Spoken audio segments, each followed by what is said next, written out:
Alright y'all, this is not how I wanted to start this video as well, but I gotta do what I gotta do. This is part 2 of my 10 things I wish I knew before going to college. If you came from my first video, you know that my video was too long. I couldn't fit it into my computer, so I basically had to split it into 2 parts. So if you are coming across this video and you haven't seen my first part, I highly recommend watching that one first. If not, totally fine. But yeah, anyways, I hope you enjoy part 2 of my little 10 things I wish I knew before coming to college. We are now on topic number 6, and this is gonna be the best ways to study / school tip. My biggest tip for anything school study wise is to just figure out the most effective way for you to study. Okay, I'm gonna be honest, we talked about finances earlier, but for me, like, my most valuable thing is time. Okay, time is something I'm never gonna get back. Money will come back, but time will never come back. And figuring out how to be the most effective with your time, oh my god, cats. Yeah. But figuring out how to be the most effective with your time is what is really gonna like make you successful. With that being said, you really need to be flexible and be able to adapt to different learning styles. No courses are going to be the same. You know, if you have a study technique that works for one class, it might not work for the next class that you're taking. It really just depends. So you got to be able to adapt and just be flexible, you know, with your study techniques. Like I said, in high school, I was somebody who breezed through everything. I just paid attention in class, didn't really have to study outside of class. And I would get pretty good grades. So, but in college, that absolutely killed me because I believe it is absolutely impossible to not study at all, like outside of lectures, and get like good grades. So yeah, you might be able to get by with lower grades, but if you're going for all A's, you're gonna have to study. I'm not gonna lie. But there are so many different like study techniques out there, so I would just really look into it. First things first, figure out what kind of learning style you work best as. For example, there's like visual, auditory, writing, reading, kinesthetic. Kinesthetic is where like you learn by doing. There's a bunch of study techniques that kind of align with these different like learning styles. So first, I would just figure out what your learning style is and then go from there. But just to mention a few study techniques that I have picked up over my time in college. Some that I like to use is the Pomodoro technique, active recall. I think it's called Feynman or Feynman. I don't know. I think that's how you pronounce it. But I'll put it up on the screen. But just to quickly break these down, Pomodoro is basically a timed interval study session. So let's say you have a 30-minute focused study session. I mean 30 minutes straight of working on whatever you're working on, whether it's reading, writing, reviewing a study guide, whatever it is. 30 minutes of focused work. No phone, no distractions, no nothing. And then let's say you get a 5-minute break. You just did 30 minutes of a focused study time and then a little break.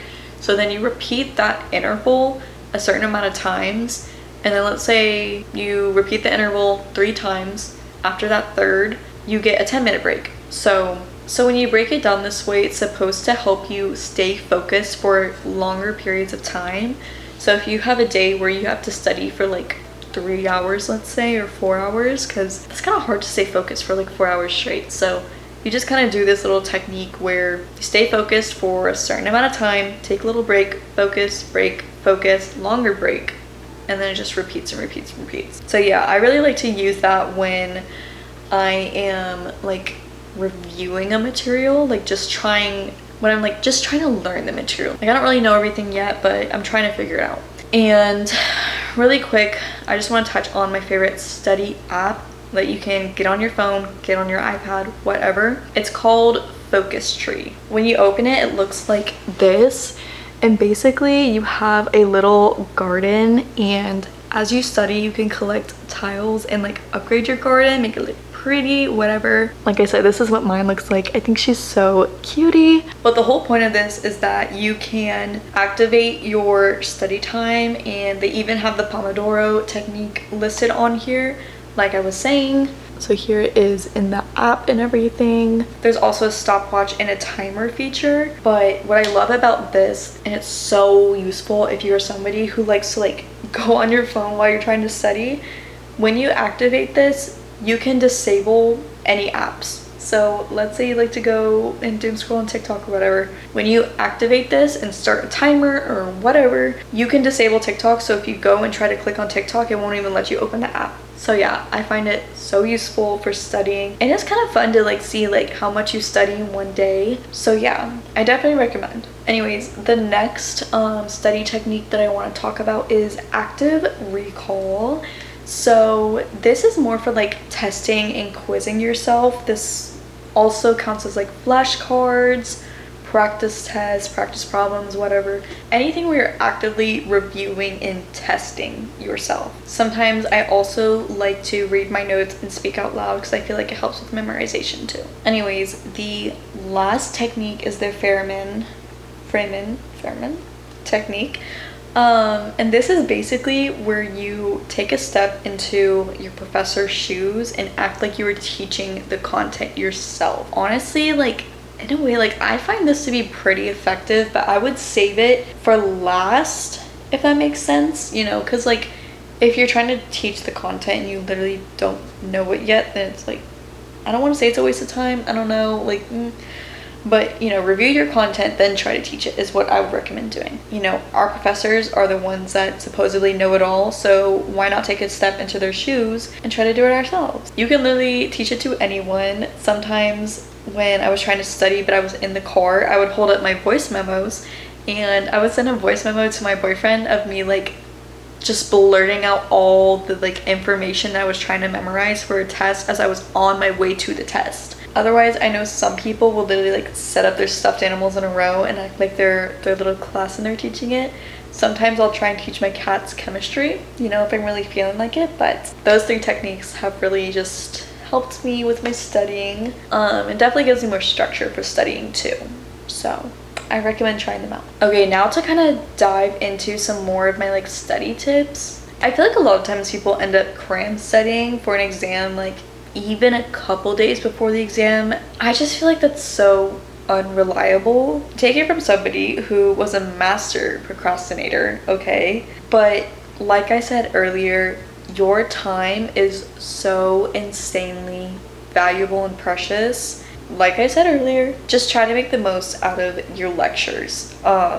Pay attention, engage. You're paying for it or somebody is, but try to make the most of it because you're there, you might as well show up. It's in your schedule, so just go, just engage, just do it, and try to absorb as much information as you can. Additionally, it is so much better to break up your studying instead of doing your studying all in a few days before the exam actually starts. So, you know, let's say you have classes Monday through Friday, you're taking XYZ classes, whatever. When you have class A and class B on Monday, go ahead and review and study that material from that day with those classes, if that makes sense. Basically throughout your weeks, like let's say you have like a Monday, Wednesday, Friday class and then a Tuesday, Thursday class. That's what I have this upcoming semester. I feel like a lot of schools end up doing that, but I'm not 100% sure, so don't quote me on that.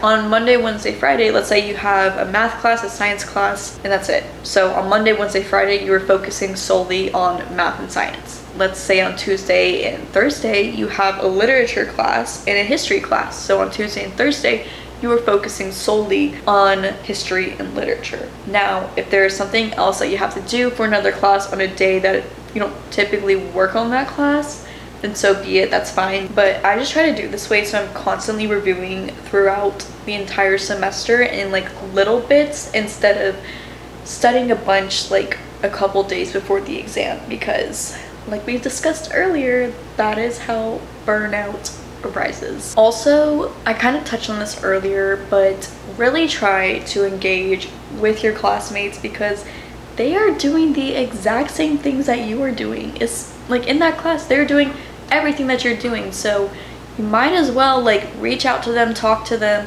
work with them on things, like ask them about homework problems. Maybe they'll ask you about homework problems. Y'all can work together on everything. So really just use that to your advantage, you know? If you're studying with your classmates, they might have a different perspective on the content than you do, and you can kind of learn from each other. Studying with your classmates is so underrated. You're meeting people and you're also being productive. 2 birds with 1 stone, come on. If you are somebody who sometimes lacks motivation to study and get stuff done, I feel ya. I'm there, okay? What I like to do is surround myself with people or content that kind of pushes me to be better and pushes me to get my stuff done, you know? Really just try to remember your dream goal, your dream career, the end goal, okay? Remember why you're going through college. I know sometimes it's hard, so I recommend making a vision board, setting it as your laptop screen, whatever, but just try to remember the end goal and the journey will follow. But like I said, try to surround yourself with people who are gonna push and inspire you to be a better person. So for me personally, I really like to watch study vlogs. I feel like consuming content that is revolved around school or what I'm trying to focus on is what like motivates me and pushes me to also do that, if that makes sense. Like if I want to go to the gym, I'm going to consume fitness content.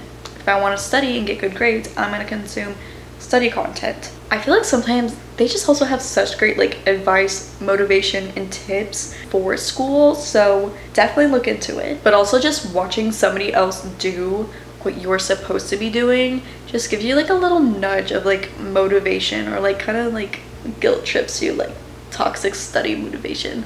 It gets the ball rolling for what you should be doing. I plan on releasing tons of study content this upcoming semester, so if you're a student and you're not subscribed already, go ahead and subscribe. Don't be shy. We could be friends. We could do this together, you know? Okay, but kind of building off of the study motivation train, if you're struggling with that, try to get out of your space. So go to some place that is more productive, like a cafe or a library. Sometimes just being in a setting where other people around you are working and getting stuff done kind of peer pressures you to also work and get stuff done. You know what they say, pressure makes diamonds. If you can't get to a location like that, just have a designated study space in your space. For me personally, I have a desk, it's right over there, but I have a desk where I know when I sit down, I am focused, I am locked in, I have no distractions.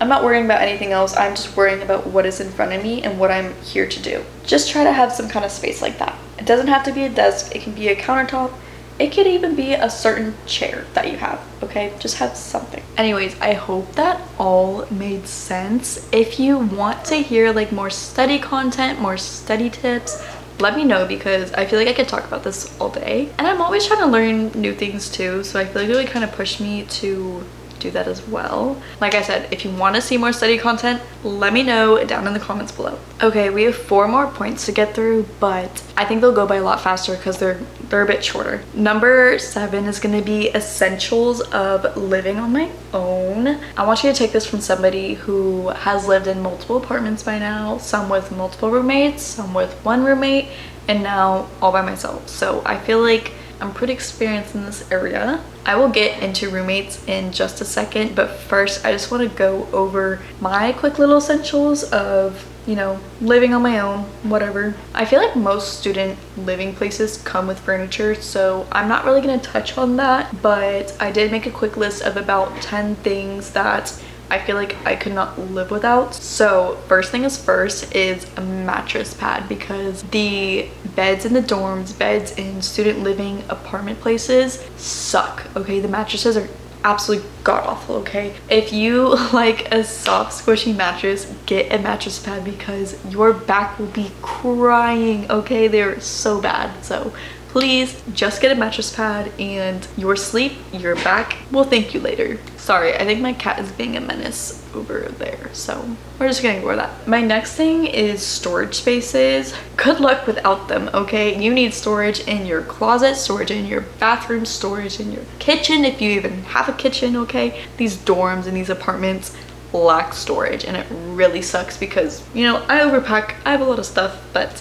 yeah. Try to really utilize like your vertical space. In my past few apartments, I've hung all kinds of different shelves.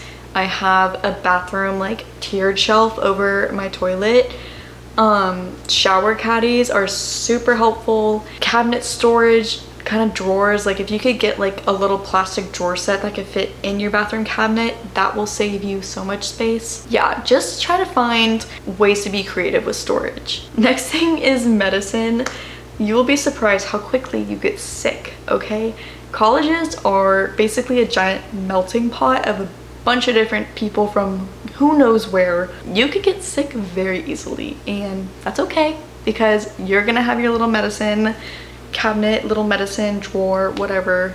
You're gonna have it because I'm telling you to get it now. My next thing is cleaning supplies. I could not live without my cleaning supplies, okay? I'm somebody who loves to clean, have a clean space. I love just having like a little reset. If you know me, you see my content, I like to clean and reset my space to make sure I am fresh for the week. Cleaning supplies is a must. Next thing is some good walking shoes because you're gonna get your steps in.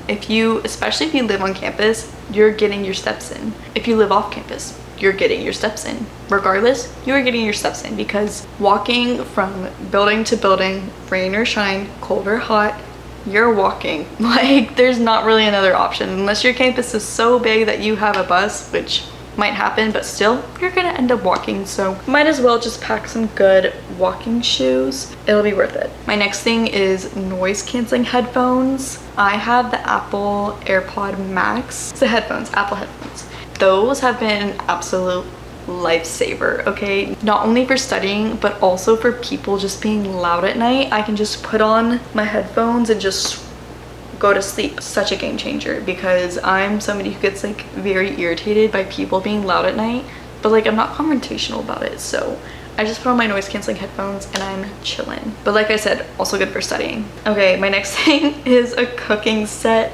As I said earlier, buy your damn groceries, cook your food, learn how to cook, please cook. Do not go with spending tons and tons and tons of money that you don't need to spend out on fast food because it's not worth it. It's not sustainable. Your body will thank you in the long run. So yeah, definitely get some kind of cooking set. You can get them at Walmart. They're not insanely expensive. You can get a cheap pan, a cheap pot, and you're set. So yeah, if you're seeing this, please cook for yourself. Okay, my next thing is a journal. Like I showed y'all earlier, the journal that I use, I feel like it helps a lot with my productivity and mindset because, you know, I just write down like the things I'm grateful for, you know, some goals for the day, and it just puts me in a good little productive mood so I get done all the things I need to get done. I recommend, I really love it. My next thing is decor. This seems really silly, but to be honest, if I didn't have decor, like little plants and stuff everywhere, I would probably be living in a dungeon and that would make me like slightly depressed. So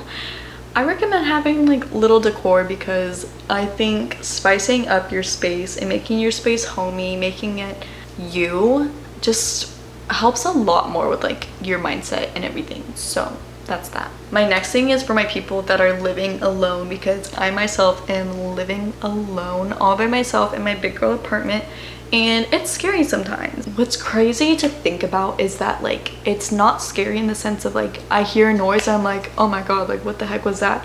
Like I don't get scared over that. If anything, it's probably my cats being my cats. If anything, like I get scared from how quiet it is sometimes. So I really recommend having music or podcasts going.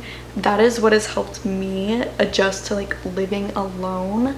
So I recommend music and podcasts even if you're not living alone. It's just great, so definitely go with that. I have a quick honorary mention. This is so random, but I thought of it, so I felt like it was valid to talk about. That's a collapsible laundry basket. Yeah. She's random, but my last roommate, my best friend, had one and I was so jealous. I never told her this, but I was so jealous. I was like, damn, that's smart. Like it's a full-size laundry basket, but you just collapse it down and it can fit in any little nook and cranny. And I'm like, oh wow, that would have saved me so much space because now I have this giant, huge laundry basket that just sits in my closet, and I'm like, I really wish it could just collapse down and I could slide it like, you know, in between like my hamper and the wall or something and I wouldn't have to look at it. Okay, so those are all my quick little essentials of living on my own. So the next thing I want to talk about is roommates. Fair warning, there is absolutely nothing in this world that can prepare you for a bad roommate experience, okay? And take this from somebody who grew up as a middle child with 2 brothers, okay? God, I thought I was on top of the world, okay? I thought I had it all figured out. But there is absolutely nothing that can prepare you for a bad roommate experience. I'm just here to warn you about it in case you do have one. I'm just gonna say I've had great roommates, I have had not so great roommates. All I'm gonna say is to set your boundaries and stick by them. I'm personally somebody who is clean and tries my best to stay super organized. So in the past, I would have roommates who would like disrespect my stuff, leaving like food crusted over like my pots and pans, and it was just not fun. Like, it got to the point where I even bought a mini fridge because there was like rotten food in the fridge and it was absolutely disgusting, but I just didn't want to like deal with it. I provided like almost everything in that old apartment of mine. It bothered me so much that I never voiced like how I actually felt. So months later, when I actually did voice how I felt about everything going on, I was the person who seemed crazy because it was all coming out of nowhere. Eventually I ended up taking all of my stuff out of the common areas and it was a huge mess. But basically I was painted as the bad guy in the situation when in reality I had been walked over for months and then finally said something about it. At the time I was, I guess, like protecting the peace and the dynamic between me and my roommates, but essentially I was just destroying my own inner peace and driving myself crazy from everything I was dealing with. So the lesson here is to just communicate and voice how you feel, because that's all you can really do. Communicate how you feel, voice how you feel, tell people what bothers you, because it will save you so much more frustration in the long run. Okay, so the next thing I'm going to talk about is people and socialization. A good amount of people end up going to a college party or function at least once in their college time. All I'm gonna say about this is experience what you want to experience, but please be safe. Please be responsible. Unfortunately, we live in a time where people are weird, people are scary, and the only real person that you can trust is yourself. I myself have gone to college parties. I myself have also had movie nights and hangouts with my friends. If you want to make meaningful and lasting relationships, I'm gonna hold your hand when I say this. Partying is not the way to do it, okay? It may be fun, but at least from my experience, the best memories I have from college are the ones with my friends when we got late night sweet treats, movie nights, whatever, just like small group hangouts that were just fun. So just remember, you are a student first, so please take care of your education and take care of yourself, because the absolute last thing you want to do is to get to junior year and realize that you just wasted 2 years of your life not having your priorities straight. Like we talked about in our first topic, please have a balance. But this is why I really encourage you to engage with your classmates. Make a study group, make a group chat, go to your professor and ask questions. You never know when these relations may become valuable. Maybe one day you're gonna need a letter of recommendation and there's nobody better to do it than your professor. So create those relationships, create those connections, because honestly, what's gonna get you far in today's world is hard work and connections. Okay, y'all, we are on our last little topic and it's super short because it's about individual growth, but we're almost done, I promise. Like I said, this is my last point, but also my favorite. I didn't really realize it until I got through a few years of college, but to be honest, these 4 years are the time where you are going to grow and learn and experience the most in your life, I would say. I could be wrong, you know, I really could be wrong, but if you think about it, this is when you are transitioning from high school to adulthood.